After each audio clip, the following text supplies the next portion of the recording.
Hello everyone, welcome to the class. So today we are starting with tribal society. We have already done with all these units, unit 1 and unit 2. We have done family and kinship and the caste system. You can see all these lectures on my channel. Okay, तो आज हम start करेंगे tribal society including PYQs. Okay, सारे ही lectures की important बात यह है कि इनमें PYQs भी हैं जो मैं डिस्कस करूंगी at the end of the chapter. And through this, you will also come to know that whatever content I have brought is very important. तो वो PYQ से मैच कर जाता है. Okay. Okay, so the topic is, as we have already seen, tribal society. So tribal society जो है वो एक बहुत ही important topic है and आगे जाके बहुत सारे movements भी हैं specifically एक chapter में वो भी हम पढ़ेंगे. But for now we are only going to focus about their traits, characteristics and एक दो act. Okay. So according to census 2011 जो पॉपुलेशन साइज है ट्राइब्स का इन इंडिया वो है 8.6%. ओके. एंड उनको जनजाति आदिवासी ऐसे भी बोला जाता है. ओके. नाउ इनकी जो सोसाइटी होती है वो मेन स्ट्रीम हिंदू सोसाइटी के कंपैरिजन में हेरार्किकल नहीं होती है एंड मोस्टली इगैलिटेरियन होती है. But we can not deny the fact कि हेरार्की होती है बट इगैलिटेरियन. जो हिंदू सोसाइटी है उसमें बहुत ज्यादा हेरार्की होती है, कास्ट सिस्टम होता है. इनकी सोसाइटी में उसके कंपैरिजन में बहुत ही इगैलिटेरियन सोसाइटी होती है. एंड ये जोग्राफिकल आइसोलेशन में रहते हैं, नेचर के करीब, जो मेन स्ट्रीम सोसाइटी है उससे दूर. The constitution of India has recognize these communities under schedule 5 of the constitution. Okay. And इसीलिए ये जो भी ट्राइब्स रिकॉग्नाइज किए गए हैं under schedule 5, they are known as scheduled tribes. Okay. So we learn about SC and ST, उनको reservation भी दिया जाता है तो वो schedule tribes वही है आपके schedule 5 of the constitution में. Now when we talk about the classification of tribal society, okay, so जो ट्राइबल सोसाइटीज हैं उनको हम दो तरीके से उनके ट्रेड्स के बेसिस पे क्लासिफाई कर सकते हैं. Number one is permanent and then is acquired traits. जब हम परमानेंट ट्रेड्स की बात करते हैं तो we talk about region, language, physical characteristic and their habitat, कैसे एरिया में रहते हैं. अब अगर हम पॉपुलेशन की बात करें तो जो 85% ऑफ ट्राइबल पॉपुलेशन है वो मिडिल इंडिया में रहती है, मींस एमपी के एरिया में. तो अगर आप पढ़ते हैं इस बारे में तो एमपी में बहुत ज्यादा ट्राइबल एरिया जो है वो मतलब पॉपुलेशन जो है वो है पाई जाती है. Out of the remaining 15% and 11% in northeast India and 4% is rest in India. So mostly जो population है वो आपके मिडिल इंडिया में है. North eastern India has the highest portion of tribal population in its state population. जो north east के areas हैं, जो स्टेट्स हैं, उनमें जो पॉपुलेशन है, टोटल पॉपुलेशन में मेन स्ट्रीम पॉपुलेशन जो है वो बहुत कम है एंड ट्राइबल पॉपुलेशन जो है वो काफी ज्यादा है. ठीक, उनके स्टेट्स में. जबकि मध्य प्रदेश में जो हाईएस्ट नंबर है tribal population. Okay, so Madhya Pradesh is the state जहाँ पे की highest tribal population है in numbers. Okay. Now, फिर अगर हम देखें लैंग्वेज के टर्म में तो इनको क्लासिफाई किया जा सकता है 4 कैटेगरीज में. ओके. तो Indo Aryan and Dravidian they shared by the rest of the Indian population as well. Okay. And tribe जो सेकंड है Austric and Tibeto-Burman. They are primarily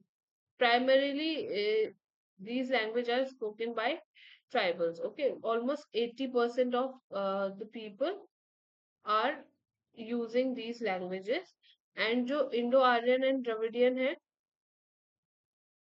वो मोस्टली बहुत ही लिमिटेड नंबर में है एंड उनकी जो लैंग्वेजेस हैं वो भी बहुत ही कम, like 1% and 3% 1% for Indo-Aryans, and Dravidian 3% is used. Okay.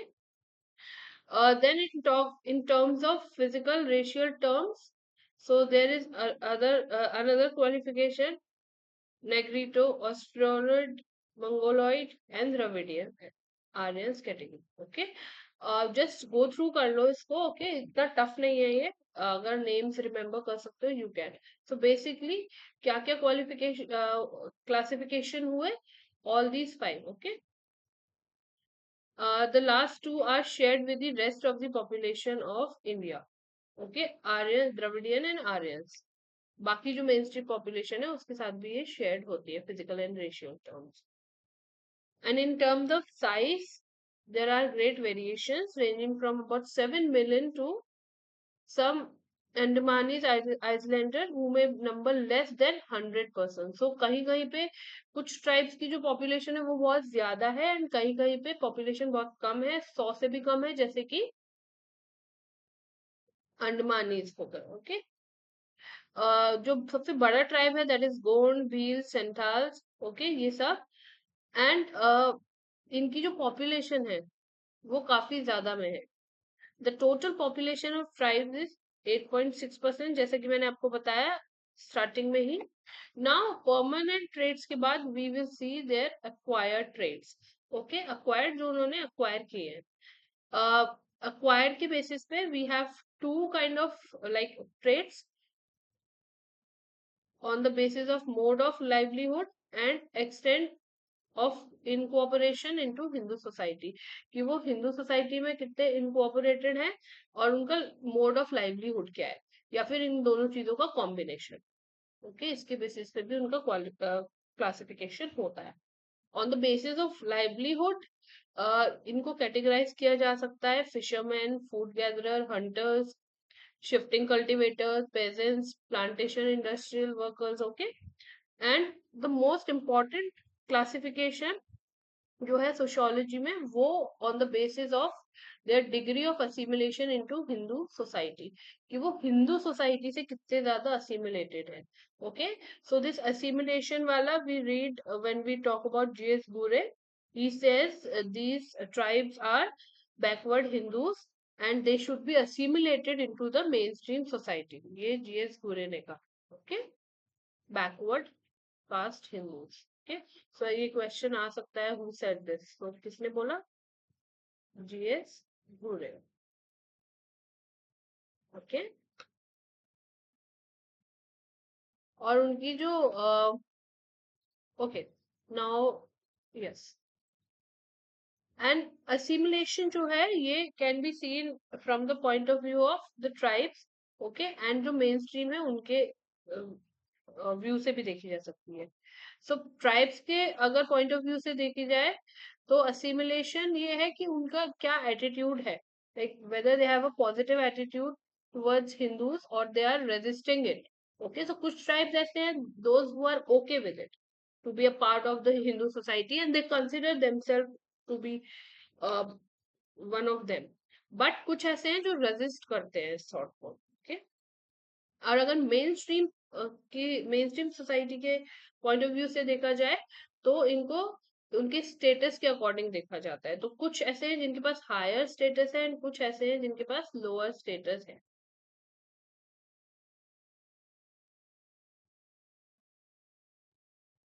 अगर हम बात करें ट्राइब्स की तो ऐसा नहीं है कि सारे ट्राइब्स ही आइसोलेशन में रहते हैं. Okay. And the situation actually happened in India after Britishers came, कि वो आइसोलेशन में और ज्यादा रहने लगे. व्हाई? बिकॉज जब ब्रिटिशर्स ने अपनी कॉलोनी स्टेब्लिश की इंडिया में, उन्होंने बहुत ज्यादा एक्सप्लॉयटेशन किया ट्राइबल्स का. बिकॉज जो ट्राइबल्स थे वो नेचर के करीब रहते थे, फॉरेस्ट में रहते थे. एंड फॉरेस्ट जो है इंडिया के, वो अपने आप में बहुत ही रिच थे. तो वहां से उनको तो काटना, पौधों को, पेड़ों को काटना, फॉरेस्ट को काटना एंड अपने रोड्स बनाना, अपने लिए जरूरी जगह बनाना. तो ये जब सब सारी चीजें हुई तो कहीं ना कहीं दे वर disturbed, and that is why they started all revolts and everything, and the feeling of tribalism came. Okay. And अगर हम पास्ट की बात करें तो बहुत सारे ऐसे किंगडम्स है like Gonds. Okay, so Madhya Pradesh में they were part of many kingdoms. And अगर राजस्थान की बात करें तो बहुत सारे ट्राइब्स राजपूत जो राजपूत जो लोग होते हैं उनका पार्ट होते थे, उनकी कम्युनिटी का पार्ट होते थे। And they also had military setups.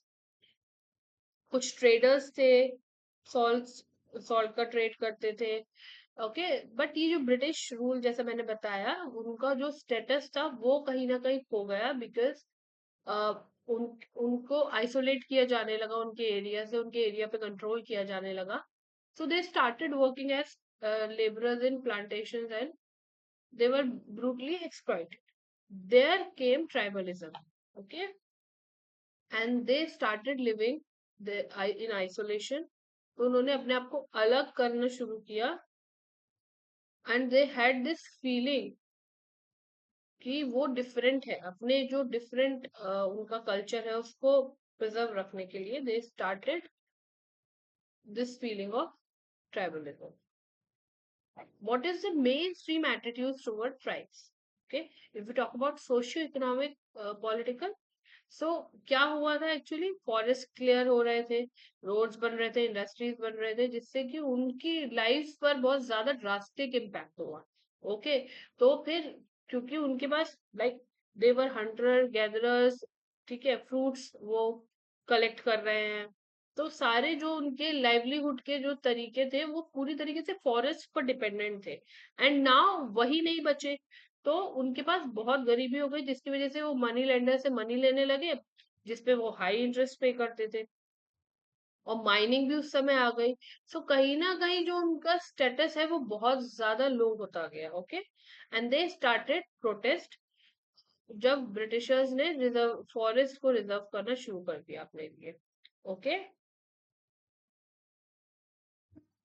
And फिर आगे अगर हम बात करें तो सोशियोलॉजिस्ट जो हैं ट्राइब्स के बारे में, उनके दो व्यूज हैं। Number one is isolation and integration. Okay, so isolation is when कि ट्राइब जो है उनको अपने स्पेसिफिक एरिया में उनकी प्राइवेसी को रेस्पेक्ट करते हुए रखा जाए, एंड उनको एक्सप्लॉइट ना किया जाए और मेन स्ट्रीम सोसाइटी का पार्ट ना बनाया जाए, वो आइसोलेट ही रहे अपने स्पेसिफिक जोग्राफिकल एरियाज में, maintaining their cultures etcetera. Whereas जो इंटीग्रेशन अप्रोच है वो कहती है कि ये जो ट्राइब्स हैं they are part of mainstream society, and उसको उन लोगों को उसमें कर्व किया जाए और उनको एम्पावर किया जाए according to them. Okay, but assimilation की बात नहीं करती है।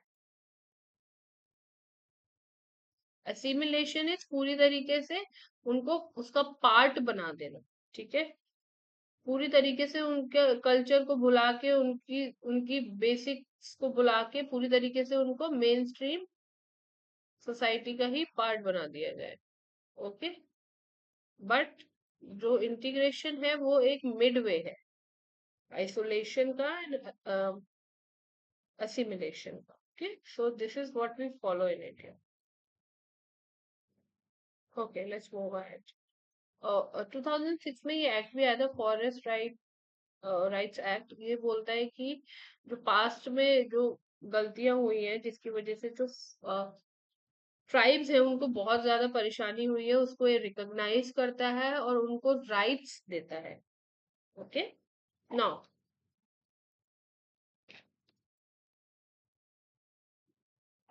और जब कॉन्स्टिट्यूशन लिखा जा रहा था तो ट्राइब्स के लिए इम्पोर्टेंट पॉइंट्स कंसिडर किए जा रहे थे और उनके लिए प्लान्स बनाए गए थे, and they were also included in 5 year plans कि उनके लिए क्या क्या होगा।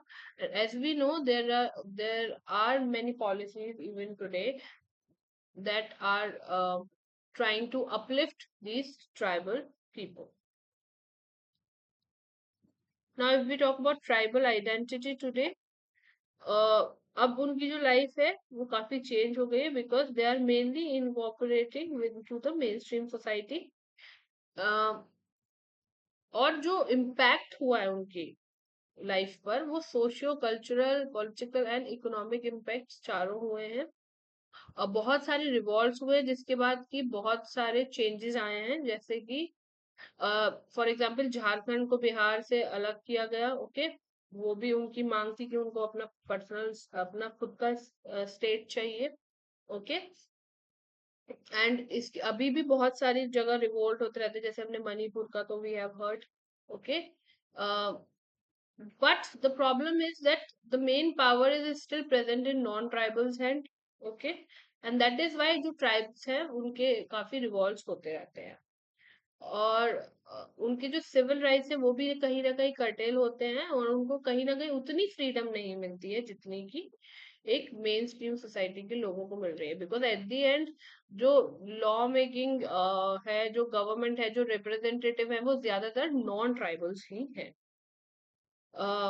ओके, तो ये हमने डिस्कस कर लिया, क्योंकि नॉन ट्राइबल ज्यादा है, उनके हाथ में पावर है, उनके हाथ में नॉलेज है, okay.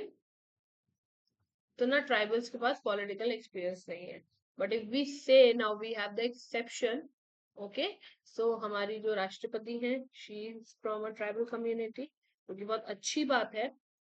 Then a new educated middle class of tribals has emerge, क्योंकि उनको रिजर्वेशन मिला एजुकेशन में, तो उसकी वजह से कहीं ना कहीं एक नई जनरेशन आई, जो कि एक मिडिल क्लास एजुकेटेड ट्राइबल्स आए।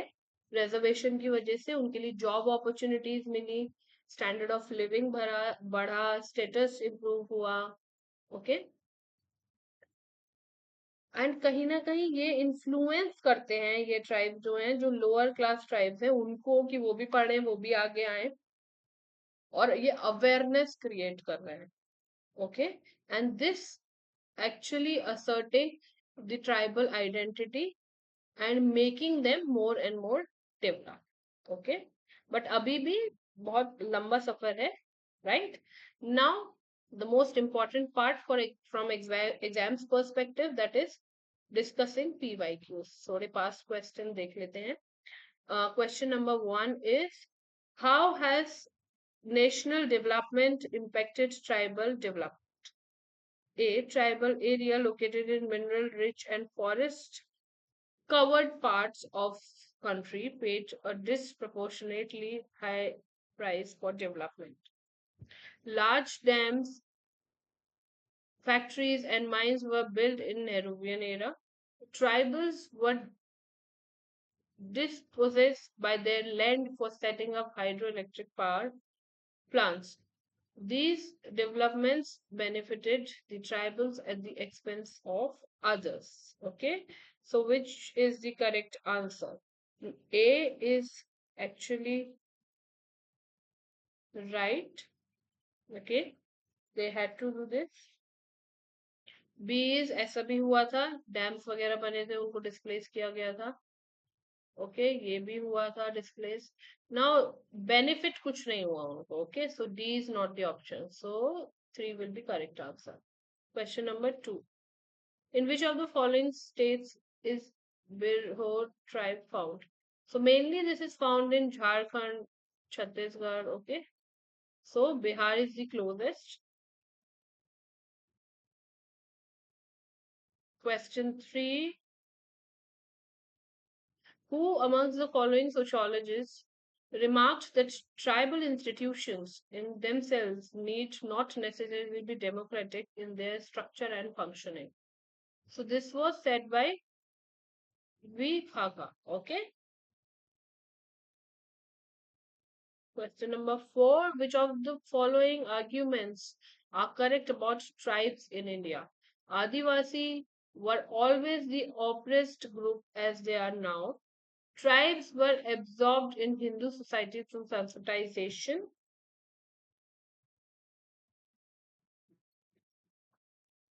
Tribes occupied a special trade niche, trading forest produce, salt, and elephants. Adivasi often exercised dominance over the plains people through their capacity to raise them. All of these are true, hence 3 is the correct answer. Okay, the last question, the fifth one. The integration of tribals into the mainstream society created difficulties, one of the reasons being They refused to move out and accept new areas of dwelling. They were gatherers who practiced shifting cultivation, and they did not have the necessary skills for other activities. They could not be educated. They continue to live the same way of life. So ऐसा नहीं है, ऐसा भी नहीं है, ऐसा भी नहीं है. Okay, second is the correct answer. So I'll come up with the next lecture soon, very soon. Okay, till then, keep studying. If you have any question, you can put your questions in the comment, or you can definitely uh, post a message on my Telegram. Thank you so much. Please keep studying, everyone. All the very best.